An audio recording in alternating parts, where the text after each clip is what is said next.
point everybody to Professor of the Year for 2021, Dr. Sarah McDaniel. And she's going to take us through review of Module 1 and move into Module 2. Awesome. Thank you, Tina. Is this an hour total? I forget. Yeah, we are done at 2 o'clock Eastern Standard. Okay, I just had to do the math real quick. Took me a second. Okay, hi everybody. First of all, you may be tired of hearing my voice. I wish I had another voice to try to mix it up for everybody who has to sit around and listen to me. So thank you so much for coming back and having me. I wanted to start out with a huge, I'm dying over all your questions and interests, and I'm so excited to talk about it all. And what I was telling our friends before the meeting today was that it's very apparent that you all did more than turn on the recording and bake a cake or sit at basketball practice, because you guys really, it seems like, really paid attention. And sometimes when we do these things virtually, we're not, I mean, even when we're in person, let's be honest, we're not sure who's like with us and who's not. So thank you all for being so attentive and just really thinking through applications of the schools that you work with and what this would look like. And I don't see a single question on here that I cannot answer, so I'm very happy about that. And if I skip over anything, I'm gonna kind of get the biggest, most common questions that came up for Module 1. So if I skip over your question specifically, maybe Tina, maybe they could throw it in the chat, and then you could let me know. I'm not very good at talking and reading at the same time. I get all mixed up, so I'm not going to look at the chat, but if something's there I need to know about, maybe Tina will let me know. Okay. So if I see something pop up, I'll make sure I let you know. And there was a question I'd like to just address right now. If you would like to pre-register for all the Zoom calls, just go right ahead and do that so it's in your calendar. I get that. I totally do. So thanks. Okay. So the first one is in the identification process. So I'm going to talk about, there were several questions about, is screening the only way to get in? Some people were saying, can the teachers nominate? Can parents nominate? Can we nominate and then confirm with a screener? So here's my answer to the question. First of all, it's important to know that all screeners were validated on it being used universally. So in other words, the way that makes that these screeners are valid and reliable, those are the two terms we always look for in any assessment tool that we would be using. We would never want you to use anything that wasn't valid and reliable. The way that these tools are developed by researchers is that they are normed on the whole school population. So unlike something that's more diagnostic, that is normed on a targeted set of students, a screener is always normed on the whole school population. So anytime you use it out of that context that it was developed and validated for, you run the risk of introducing some error, some measurement error. And we don't really want to do that unless we have to. So obviously kind of gold standard would be universal screening. So let me talk about that just a little bit to kind of give you a message that you could share with your schools. So first of all schools do this anyway. They may not call it universal screening, but every school does academic screening. Unless Pennsylvania is some strange commonwealth that doesn't do what the whole rest of the country does, at some point kids get a writing screener. Kids get a screening for gifted education. Every year here, we're doing something called iReady. Have you guys heard about that? Okay, so it's like, they actually do it 3 times a year. And my own children are screened in math and reading 3 times a year. And so I think, you know, it is a shift. It's different to think about screening for social emotional behavioral. But if you can get your teachers to understand that all of these steps actually that you'll go through, they link right on to what we're already doing with academics. And so it's really just an extension. Here's another tidbit that you could share with them. When we do not screen for social emotional behavioral needs universally, what we tend to pick up are students we already knew about. So we really just confirm students that we already knew had a concern, because anybody that we would take the time to fill out a referral form on, we're already pretty sure there's something going on there. They're disrupting class, they've hit somebody, I've had to call mom a few times, whatever it is. So it's really just confirming. What it does, if we do it that way, is it under-identifies students with emotional needs. And especially right now, our country is suffering from all of our kids were exposed to trauma last year. So they're all recovering from, every single child is recovering from varying levels of intensity, but trauma from being isolated, not being in their normal rhythm with their friends, and all of the other things they could have been exposed to last year. Also, our country is suffering from a crisis of completion of suicide. So this is probably not the time that we want our educators to under-identify students with any emotional symptom. And really, our students with emotional symptoms, unless they also have, which some do, externalizing kind of big, obvious problem behavior, their internalizing behaviors aren't usually bothersome to teachers. They're not disrupting the instruction. They're not making it difficult for everyone to get to class on time. They're not getting suspended because of being withdrawn or not having any friends or laying their head down or visiting the nurse too often. So they're not the kind of behaviors that would normally bother a teacher. So the teacher's much less likely, if we're doing referrals for tier 2, to refer a student with an emotional symptom. It's kind of what we talk about pain points. So it's if you're doing referral only, it's a pain point for a teacher. They've reached their pain point with this student of like, okay, I'm going to fill out the form, if that's the way we're doing it. And typically emotional symptoms don't cause any pain points. They're not disrupting our day. They're not making us frustrated. They're not making us late for lunch, whatever it is.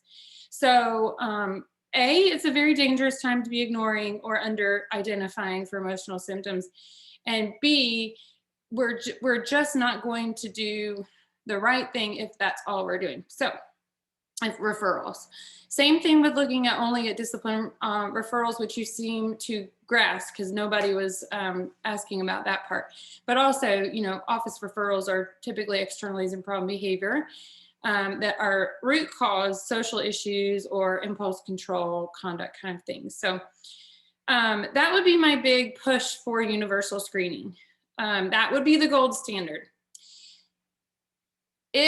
So a few options. If your schools absolutely refuse, I would say anyone I would train the teachers to know about these emotional symptoms, what they look like, because a lot of teachers don't understand that a student who has to go to the nurse very often is probably actually having some sort of emotional symptom, depression, anxiety. So somatic complaints like belly aches, tummy aches, withdrawn, not speaking to a lot of students, not interacting socially, anxious, nervous, worried about things that are a little bit irrational or too like revved up during tests or things like that. So if you're not going to do a screener universally, you really have to pre-correct really, really hard on the emotional symptom to teach your teachers to refer students for emotional symptoms, because otherwise they'll just rely on their pain points, which is the students and the behaviors that are disrupting their day and making things more difficult. So that would be next best case. There is the SDQ, at least has a student version. So if teachers don't want to fill out the SDQ universally, you could actually, if the problem is the load is too much, which I'll talk about in a minute, if that's the problem, you could have students fill it out in advisory. We'll have advisories 20 minutes long. You could have every student fill it out on themselves and then use those data to help you identify students. There's also a parent version, so you could do that too. Parents are, in general, less likely to do that, but if you gave students time in class, they may do that. So those would be kind of the two options and the real importance for doing this universally. We also just generally see, if you're using referral, that what teachers usually send us is actually tier 3 looking social, emotional, behavioral needs. So they're not, until they really see what tier 2 means and looks like, they're not really seeing targeted needs, they're seeing intensive individualized needs. And then that becomes really frustrating because the tier 2 team is now only dealing with kind of tier 3 types of issues. So how to actually make it work? Here's a few things. So somebody asked me about 3 times a year, when do you do this or how does it work? So the SDQ does not need to be done. It's not a benchmarky kind of thing. It doesn't need to be done 3 times a year. Some other screeners may suggest that. At some point, there's not a lot of value in repeating the assessment. So here's what we always tell schools to do. Definitely not the first week of school, probably about 6 weeks into school. What we do is we have one universal administration of whatever your screener is.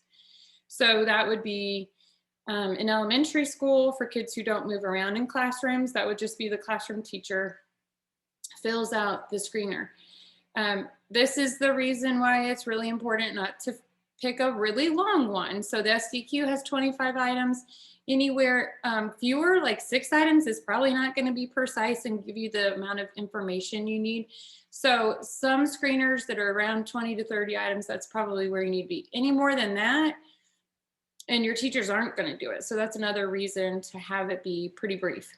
So in elementary school, it's the classroom teacher, one time around middle of September, depending on when you start school. For secondary, when our students start moving around, there's usually not a teacher who has a totally different opinion of the student than other teachers. I'll tell you what to do if there is. But in general, for most students, what we do for secondary is we pick like one period of the day, just randomly, 3rd period or 7th period. So it's whoever you have in that period, that's who you fill out the screener on. We never ask for more than 1 screener to be filled out, only in cases that, especially for escape-based behaviors, like around academic instruction. So if a student has a perfect day, except for in math, because we actually have a calculation deficit, that's what the problem is. And the reading teacher fills it out. The reading teacher doesn't know about that escape-based behavior that happens in math. So every once in a while, there is a reason to either have 2 teachers fill it out together or to have math teacher and reading teacher kind of fill it out separately and come together and be like, well, if we do tier 2, we probably only need to really do that during math because it seems to be really focused in that time of day.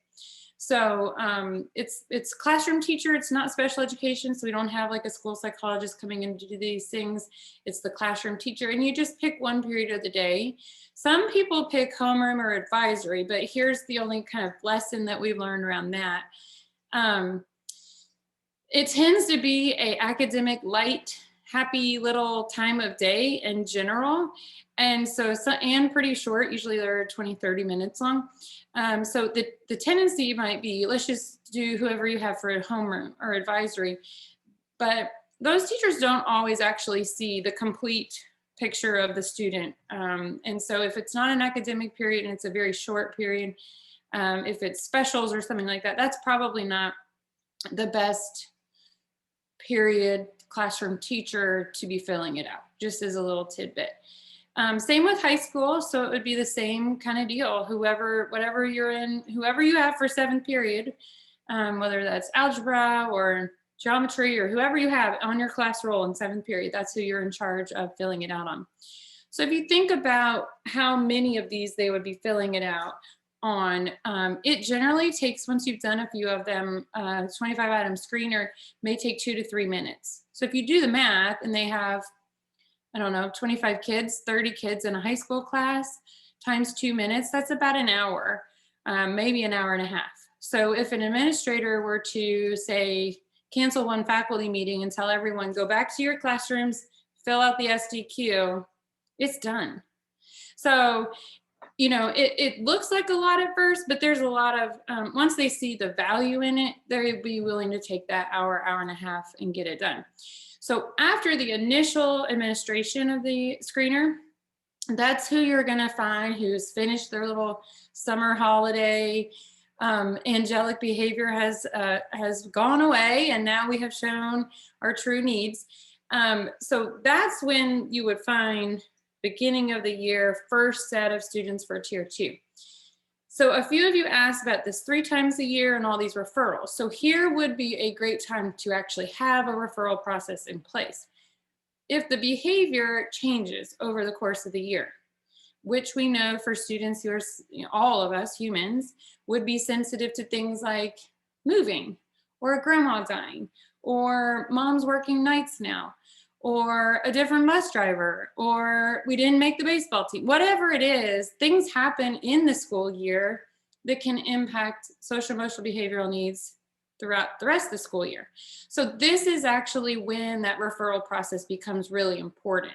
If you see a student who's suddenly really sad, who's always been really social and doesn't have a lot of friends, or has always been really organized and gotten their homework done on time, and that's changed all of a sudden, that's when that would trigger the referral part. And so according to the TFI, we need a way for the student to refer themselves, the parent or caregiver to refer the student, and a teacher to refer the student. So it's called a request for assistance form. And we have a few examples of them, but they do have to be there. There has to be some mechanism to request assistance for that student beyond the initial screening. So if they didn't make it during the first gate of screening, there's still these mechanisms that are shared with students, teachers, and families about how they can refer in. And then that's when they complete the referral form, gives you some background information, what's going on now, and then that would trigger a new SDQ administration. Okay, so that's when you would do it a second time. There's no need to do a second SDQ at the end of the year or a third or whatever we're up to. There's no like pre-post. It's not designed to do that at all. So you don't need to give it at the end of the year. Sometimes we have teachers who, when a student is ready to transition back to tier 1, they give the SDQ again, just to make sure that we feel like, okay, we have actually made some real progress here. Let's see what our new total score is. Let's see what our new conduct score is, whatever. So sometimes it's not necessary. Some people are just curious or like data, which is cool. So you could do a repeat SDQ when they're transitioning out of tier 2 and back into tier 1. Otherwise, there's no real reason to do it at the end of the year.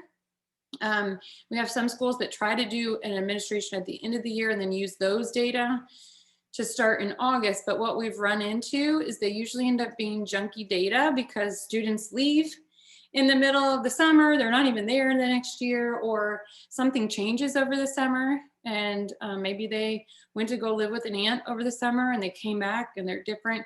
So we do kind of need to give students a fresh start and let them get into the beginning of the school year before we start thinking about tier 2. We also, it's a really good time to remember that we also need to make sure we're using those first 6 weeks about reteaching expectations.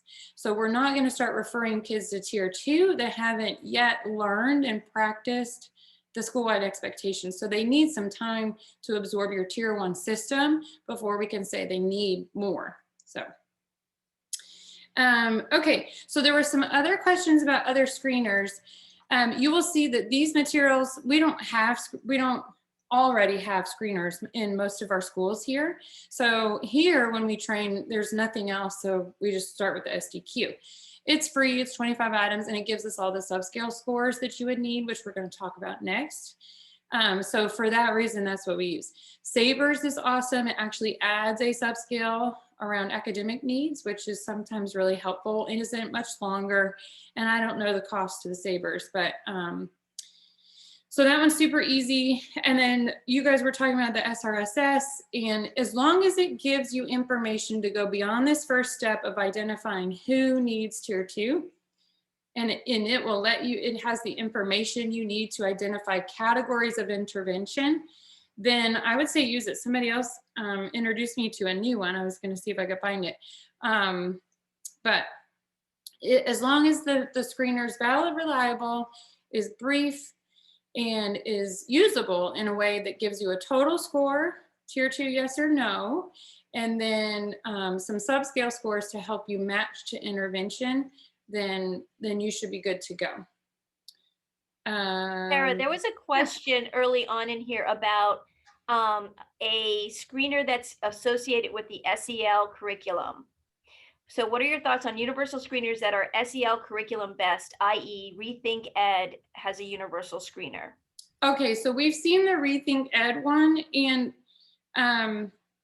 if you think it gives you enough data to drive matching interventions, which I think it'll all be a little bit more clear once we get a little bit further into tier or module 2, then you can use it. So what we worry about if it's only an SEL screener, that would mean it takes care of the social, it takes care of the emotional, but that means it's going to leave out what we can, all these other categories of behavior, which would be like defiant behavior, deviant behavior, conduct behavior, impulsive behavior, aggressive behavior, hyperactive behavior, inattentive behavior. So if it's truly an SEL screener, it's going to cover your social areas, so same age peer, adult, and younger children, and it's going to cover emotional, hopefully. So that would be tier 2 kind of symptoms of anxiety, depression, withdrawal, those sorts of things.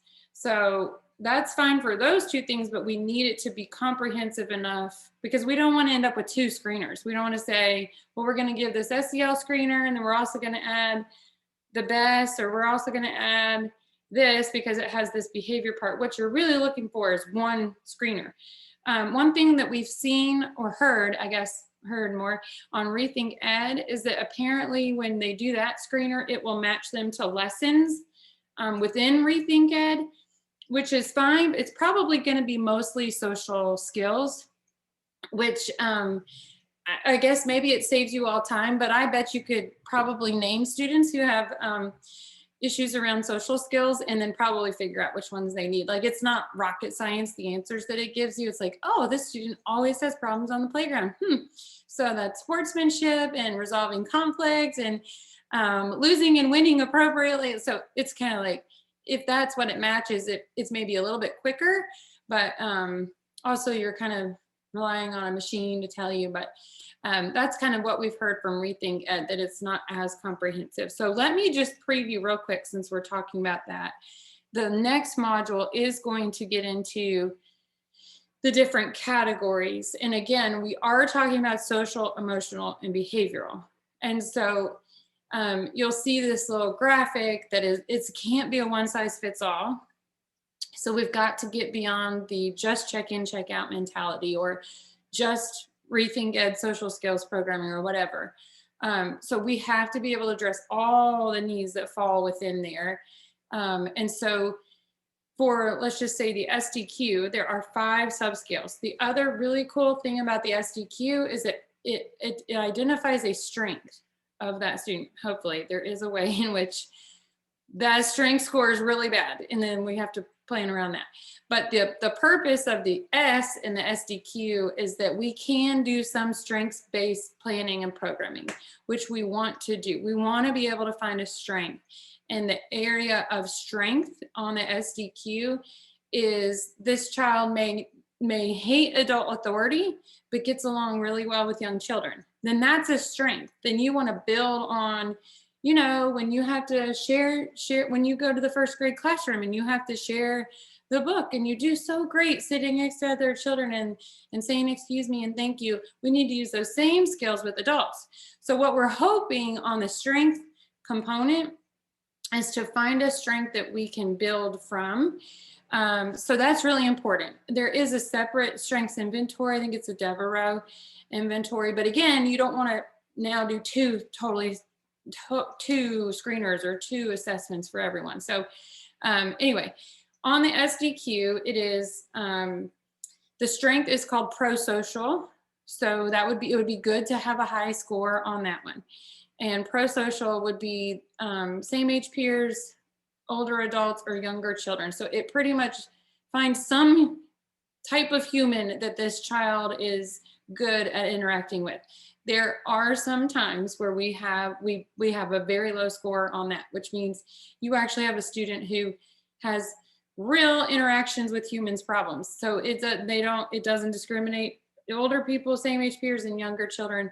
This child has a problem with all three. But what we're hoping to find is the type of human that child is pretty good at interacting with. So that's pro-social. And then there's 4 deficit or needs areas on the SDQ. The first one is related to pro-social. So, and it's specific though to peer problems. So this would be students that have issues with same age peers would come up in that category. There's another category that's emotional symptoms that we were just talking about. So somatic complaints, headaches, tummy aches, anxious, nervous. A lot of kids who miss school a lot actually have some sort of emotional symptom, withdrawn, not your big explosive behaviors, but those kind of more internalizing types of symptoms. And then you have what our most popular category is, which is conduct. And that's usually what gets in the way of safety and teaching in schools for the most part, and drives teachers crazy. So the conduct category on the SDQ actually includes deviant behaviors, so lying, cheating, stealing, and aggressive types of behavior, so threatening, verbal aggression, physical aggression. So all of that goes under the conduct category that you can find. And then the last category on the SDQ, which is one that gets left out a lot on those social emotional screeners, which is really important, is being able to discriminate the behavior. So for us, we're so busy teaching that we don't really notice, that we just call it a behavior. But the behavior is usually either related to academic teaching time, or it's any time of day, hallway, lunchroom, bus, arrival, dismissal, classroom. So those any time of day behaviors are usually conduct behaviors. The ones that are specific to academic instructional time are what we call, what's on the SDQ as hyperactive inattentive. So if the antecedent or the setting of the behavior is student is supposed to be sitting still, raising their hands, staying in their seat, staying organized, turning in work or working with their peers on something, or asking for help appropriately, those are a different kind of behavior. So we treat them differently than big explosive fights in the hallway, throwing chairs, tardy to class all time, cussing out teachers. So that's kind of conduct. And then there's this hyperactivity inattentive category. And the reason it's really important to pull those two apart is because we treat them differently. They have different root causes. So the hyperactive inattentive is usually a self-regulation issue, and it's going to get into a whole bunch of Psych 101 stuff for you guys, but it's a locus of control issue. So students are relying on outside people to say, get back in your seat, Johnny. Johnny, raise your hand. Johnny, you're not on task. Johnny, we're in math right now. Turn around. So that's someone who is hyperactive inattentive, tier 2. They need that because they're not self-regulating. So we treat that with evidence-based interventions for self-regulation. Where if it's a student with impulse, poor choices, conduct, aggression, those sorts of things, then we treat that differently with the whole category of evidence-based interventions for that. So it's really important, whatever screener you're using, to make sure that you can cover those bases. And then the SABRS adds a 6th area, which is, it's not really hyperactive and attentive, but there's some math deficit going on that's really causing a problem with behavior or math performance. So it's more of an achievement performance area there. And then if the student's already on RTI, you're probably already seeing those academic needs. And so it just folds in that way too. So those are the main categories. And then what you'll see in the framework that we did is went through all the research to see who were the participants. So the participant descriptions will tell you what their needs were. So they were students with aggressive behavior, or they were students with internalizing problem behavior. They were students with hyperactive off-task behavior. And then we sorted all the tier 2 evidence-based interventions into these categories for who what participants they worked best for. So that when you see how it all kind of comes together, the interventions are already organized, the evidence-based interventions are organized based on who they work best for, because they all have different root causes.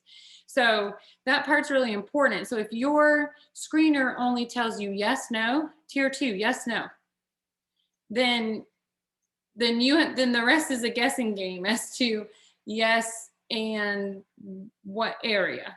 So what we really want to do is let the data drive that part. And so if you have a screener, that's what it's going to do. It's going to go beyond yes, no, tier 2, yes, no.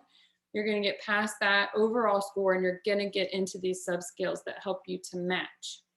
That was a very long answer. Let me tell you really quick about interventions. You all were saying, having some questions about interventions. So I think it's module 3 goes through the different areas of intervention and explains the interventions ad nauseum. Hopefully you have everything you need to actually turn those around. Somebody said, are there new, I wish the answer was yes, it would be really cool. Are there new tier 2 interventions since 2015 when we first published about the framework? I don't think anybody has come up with anything new. However, something that we don't get into because it's more like next level tier 2, advanced level tier 2, is tailoring. So what we have figured out a lot since 2015 is tailoring, like taking self-monitoring and using it in a technology application, or taking check-in, check-out and having it be peer-mediated check-in, check-out. So the core interventions that are in the framework haven't changed, but we have advanced a little bit to be able to have different ways to tailor or adapt those same interventions to work better for students. And so that is part of the matching process when the team is assigning intervention, is that you would say, oh, you know, Stacy doesn't work well with any men, so we probably don't need her check-in, check-out mentor to be any males on staff. Let's see what female. So we do always kind of consider the student, any culturally responsive or student responsive adaptations that we need to make. We do need to take those into consideration and try to make those kind of in advance. So there was another question about the teams, and I can't remember if the next module is kind of where we get into it a little bit more, but to try to describe the teams, we've seen teaming not work at all, and I can kind of tell you how we've seen it go terribly bad, and then where I can tell you where we've seen it go much, much better.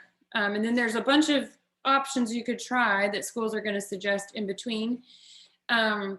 What does not seem to work at all is just saying that your tier 1 team is also going to do tier 2.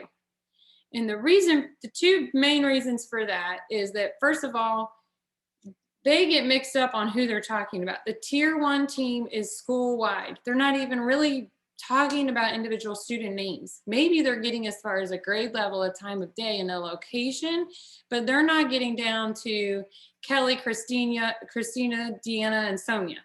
The tier 1 team is not really naming names unless all they're doing is referring to tier 2 or making sure those students are in tier 2. So they get mixed up, like, okay, now we're talking about whole school data. Okay, everybody shift your brains. Now we're talking about Deanna and Christina and Kelly. So it gets a little mixed up on that part. The other thing is, if I can try to explain it in a way that would make sense, your tier 1 team does need to know the whole building, because you're talking about the whole building. What's happening in arrival time? What's happening in 2nd grade? What's happening at 2:15? So you have to have people on that team who can speak to the entire building bell to bell. The same is not true with tier 2. So in tier 2, I'm going to take out the next folder, and the student's name on that folder is Tina Lawson. And I need people at that table who know Tina Lawson. So I need her classroom teachers. I need her counselor. She's in 4th grade. I don't need the 2nd grade teacher there because she doesn't even know Tina. So it's a different thing it's a different group of people who need to be at the table, because what we're doing is we're planning for Tina. We're not planning for the school. We're now making a plan for Tina. So the way that it's gone most sideways is when they try to just say, well, we already have a tier 1 team. Let's just make them our tier 2 team. So that just, as an FYI, doesn't go too well. What goes really well, and I don't know how you all are doing with this in Pennsylvania, but one lucky thing, I don't say very many good things about where I live, but one good thing about the state of Alabama is when I got here, I did notice, because I came from Georgia, which has obviously statewide PBIS. So I came over here and I was like, what in the sunflower have I got myself into? So the good news is we do not have statewide PBIS over here, but RTI, the academic part of MTSS, is they are actually killing it over here on assessing and assigning it, mostly evidence-based, non-Pinterest interventions, progress monitoring, teaming. So they mostly have that in place for your academic areas. So that was good for us because and they call them here, they call them the PST team, the PST. So the problem solving team is really the RTI team. They had no idea how to address any social emotional behavioral needs. So a student would also come up on math and conduct, and they would throw their hands up in the air and be like, I don't know how to deal with that, but we've got this great supplementary math intervention, let's do that. So we're working on the rest of it, but what we see work best for teaming is that same PST stays in place. And now they're addressing cases that come up from the SDQ and cases that come up from the iReady academic screening. And a lot of the times you have students with both. You have co-occurring needs where it's not just academics or it's not just social emotional behavioral, it's actually both. So now you're talking about the same kid in a holistic way at the same meeting with the same group of people. And if you want to really get other advanced level kind of concepts, would be actually integrating their tier 2 interventions across math and off-task behavior, which we can actually do. So the tier 2 team, whatever you want to call them, is best to be about 6 people, no less than 4, and I would say no less than 8. We always need somebody with this decision-making authority, just like tier 1, so an administrator has to be there. We always invite what we call related service providers, so whatever you all have, counselors, social workers, school psychologists, behavior specialists, those sorts of people. Because those are going to be our social emotional behavioral experts that are at the table. They might not know that student real well, but they know these sorts of interventions and they know data and that sort of thing. And then the other people who need to be at the table are that student's teachers. So it's really, in elementary school, it's a grade level team with an administrator and the counselor. When it gets to high school, it gets really weird because high schools, for whatever reason, function in departments and not grades. But what we really want at the high school level would be that student's classroom teachers. So the algebra teacher, the history teacher, the English teacher, not specials usually, but those teachers are the ones planning for that student with the counselor and administrator. So it gets a little bit more difficult at high school, but it's usually just whatever team is talking about cases of students. For academics, now they're talking about social emotional behavioral needs too. I see the chat and I wanted to pause. Tina, what's in the chat? Yeah, there was a question that just came up from Christina that says, for tier 2, wouldn't it be a targeted group of students, then tier 3, the teacher for specific students? So the logic that we've used over the years is tier 2 is targeted interventions for groups of kids. And I do know that we're shifting a little bit in our science. We just had several speakers at a forum talk about that. So do you mind just talking about how tier 2 at the student level is handled with the process? Yeah, so for the most part, anybody, so let's say the student is 3rd grade. For the most part, yes, any 3rd grade teacher should be able to plan for that student. So it doesn't have to be just that student's teacher. So it's not an IEP, which would be, that student's teacher, a parent, a behavior specialist, the counselor, administrator, whoever else, and same grade level classroom teacher. So it's not an IEP team. It's it's the grade level teachers. Usually what they do is they sit in a little room with coffee and snacks, and they go through all the kids in third grade. So they weren't all my students. I was able to add in a few ideas on this or that. They're not all just my students. So that makes it different than an IEP team. And then they're not as involved as IEP either. So you're generally talking about one student for 5 to 7 minutes, and that's all. So the vibe, the time, everything's different, and much more targeted, more global kind of thing. The one reason why it is really important to have someone who knows that child in the meeting isn't really because it needs to look like an IEP, but something that I wish was different, which is not, about tier 2 is that you cannot, there's no like tier 2 holy water that you can pour over your student's head. They have to participate in these interventions to be able to respond. So there has to be somebody at the table who says, yikes, Johnny hates paper pencil tasks, but if you put that same thing on an iPad for him, he will rock it. Well, if that teacher's not at the table, we're going to automatically, easiest thing for us to do is hand him a piece of paper and a pencil and tell him to do it. Well, now we've got a secondary behavior where we're tearing up the paper and refusing to do our work or our intervention. Well, if we had somebody at the table who knew, oh, don't go with the paper pencil task, go with the iPad task, that would be different. So we do want to make sure somebody at the table knows the child enough to tailor or adapt what we're doing to make it work better for the student. It has to be a socially acceptable intervention for them, because if they refuse, we have nothing. Like literally none of the interventions work if the student refuses. And it's a real big core issue with any interventions. The same with academic interventions. And so we have to find ways to make the interventions palatable enough for students to want to participate in them. So we do usually need somebody at the table who knows the little glitches of our students, their preferences, their interests, their motivation, that can help us make the interventions work better for them so that they'll actually do it. Did that answer the question, Tina? I don't know if she has Christina, do you want to unmute? Did that answer for you?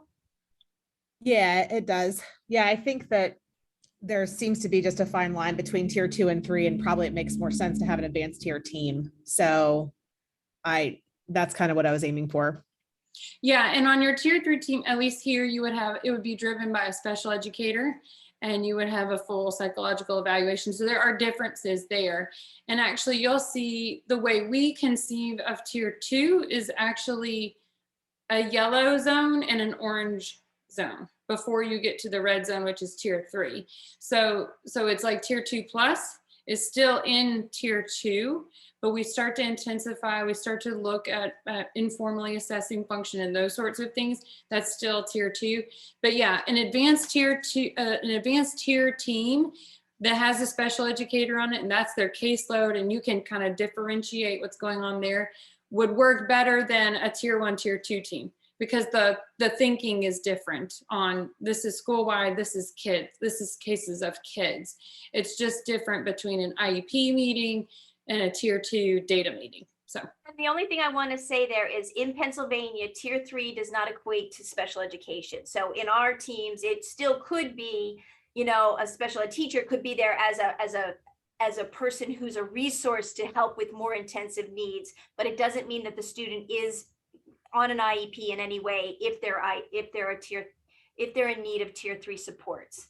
So yeah. I just want to make sure everybody's really clear with that in Pennsylvania, tier 3 is not equal to special education in any way, shape, or form. It's just the more intense that it's going to be. It's going to be that complex FBA to lead to a positive behavior support versus what Sarah just said, that informal functional assessment. Yeah. That makes sense. It's not automatic here too. We still have a psychological assessment, and we have a whole meeting about it and placement discussions and all that sort of stuff too. So Okay, we have 10 minutes left. Do you want me to go through the chat, Tina, or do you want to holler out what's in the There's chat? really not a lot of questions at this point. There was one here from Karen made a statement that was more of a around secondary schools. Let me go. Have you run into difficulties where secondary students are not in a content course during the period you selected? And she said that she's seen success with secondary schools selecting content versus period, like all Yeah. 10th grade math teachers. Yeah, that's what I was saying. There is a big difference in high school, and sometimes shifting that is totally fine. I will say something that has come up. It's kind of sad to me, but I'll just go ahead and tell you in case you see it. High school is very, very interesting when it comes to tier 2.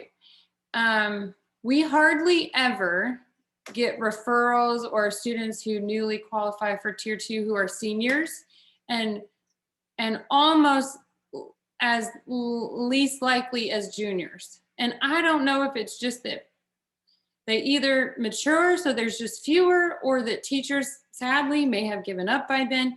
But there is this weird thing that happens, just to put it on your radar, in high school with tier 2, we mostly see freshmen and sophomores, and then very, very few juniors and seniors. So it's just been a hard thing for us to wrap our brains around, but the freshman makes sense, right? That's a transition period, typically from 8th grade to a high school campus.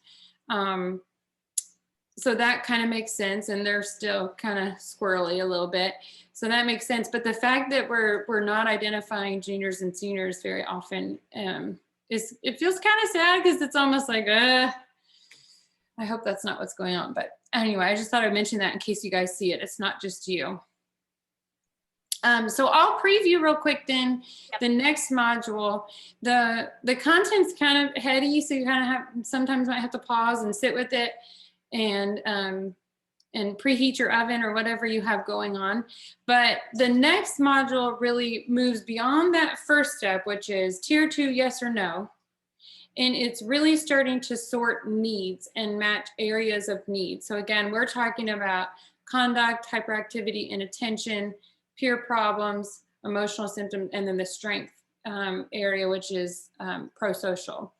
So the next part is that kind of sorting part, and you'll start to kind of think through different social, emotional, behavioral needs that you may not have thought through before, and then really emphasizes the need for matching the interventions to student need.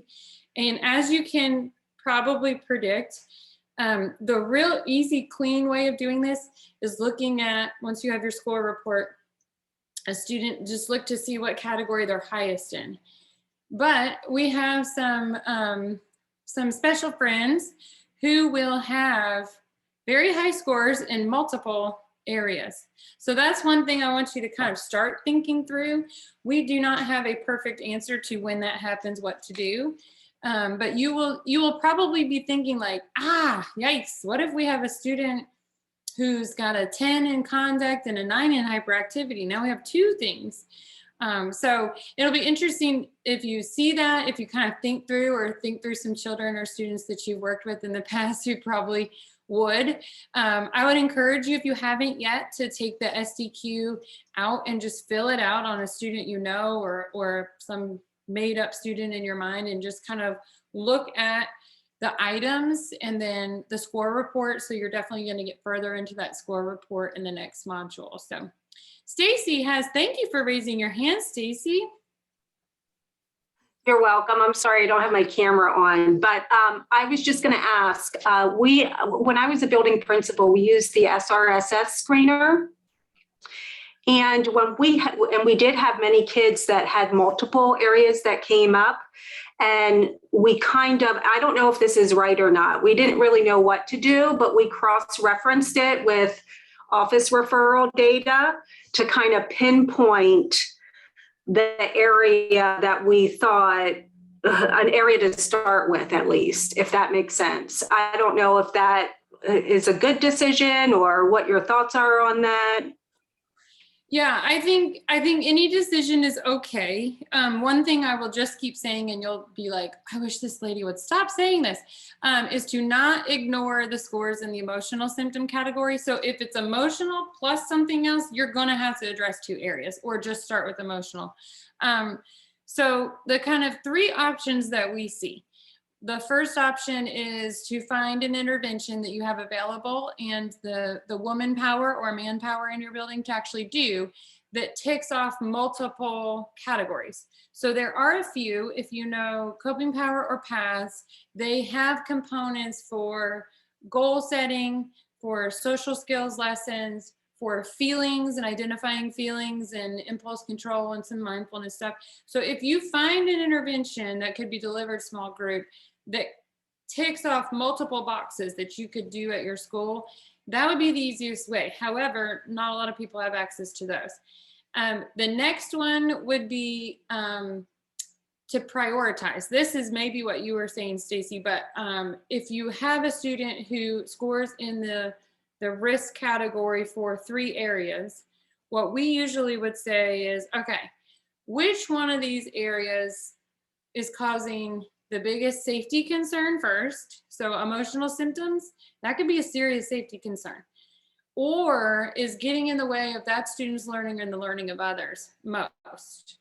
So that's usually going to save social problems for last. And even hyperactive and attentive, it can get in the way. It's just more kind of like mosquito-y, kind of irritating behaviors, not the big ones that are concerning, like chairs being thrown and eloping out of the building and punches being thrown and that sort of stuff. So sometimes when we look at those categories, we say, okay, what's the biggest problem here that we have?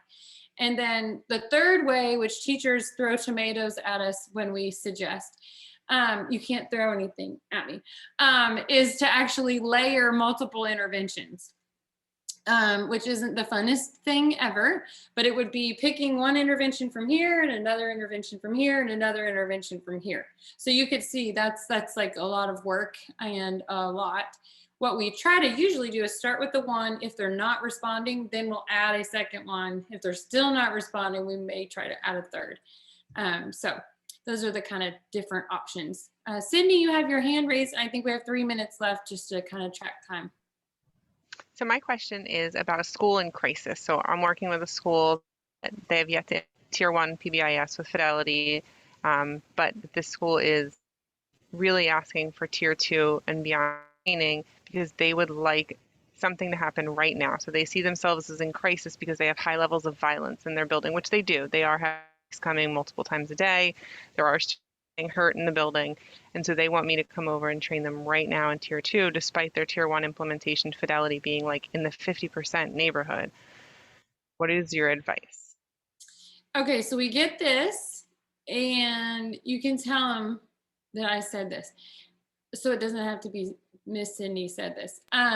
Typically it does not go well. I'll just tell you, it just typically, they feel overwhelmed. They're going to identify way too many kids for tier 2. If they want to go ahead and try it, to go ahead and do their universal screener, typically tier 1 will drive down risk in the building to a point. And without that, there's going to look like there's a lot more risk in the building. So if they want to go forward, I would say do the SDQ universally. And then instead of picking all of those students for tier 2, I would pick the SDQ total scores that are the top 15%. So you'll get to those other 25 and 30% later, but your tier 2 is going to start with the kids with that top 10 to 20%. So you almost have to sort them twice. So who's in tier 2, yes or no? And then out of who's the yes category, you're not going to, there's no way that they're going to address tier 2 the way it needs to be done with more than 30% of kids in their buildings. And that's what they'll see. If there's a ton of risk in the building, then that's what they'll see. So they need to go down from that list and look at and sort by that score and find the highest scores, the top 10, 20% highest scores, and start with those kids.